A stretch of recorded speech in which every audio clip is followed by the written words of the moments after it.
فايه دوت هتسهل عليك ان انت تخزني كميه كبيره جدا وما تاخدش مكان ولا اي حاجه. وفي طرق تانية طبعا لو انتوا حابين ان احنا نعمل طرق تانية في الطريقه اللي هي بتاعه محلول الملح، بس انا بفضل بصراحه الطريقه ديت سهله وجميله وما بتاخدش مكان. اهوت هنلمها بنفس الطريقه اهوت من ناحيتين، ونبدا نلفها رول اهو سهل خالص، ونقفل من الناحيه الاخيره.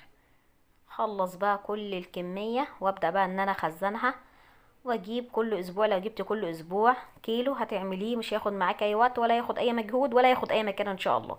يا رب يكون فيديو النهارده عجبكم.